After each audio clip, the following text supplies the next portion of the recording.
Hello दोस्तों, भोजपुरी रसूम लोकगीत में आप सभी लोगों का स्वागत है।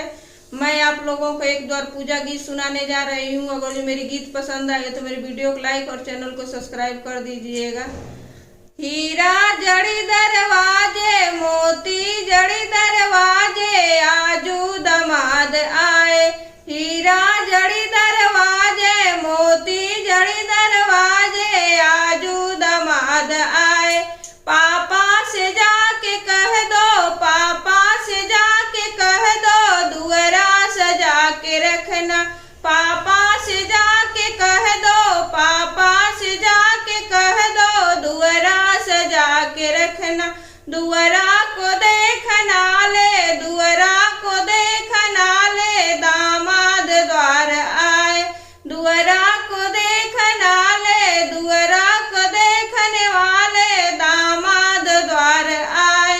हीरा जड़ी दरवाजे, मोती जड़ी दरवाजे, आजू दामाद आए। हीरा जड़ी दरवाजे, मोती जड़ी दरवाजे, आजू दामाद आए। नौवा से जाके कह दो, नौवा से जाके कह दो, चौका सजा के रखना। नौवा से जाके कह दो, नौवा से जाके कह दो, चौका सजा के रखना। चौका पे बैठने वाले, चौका पे बैठने वाले, दामाद द्वार आए। चौका पे बैठने वाले, चौका पे बैठने वाले, दामाद द्वार आए।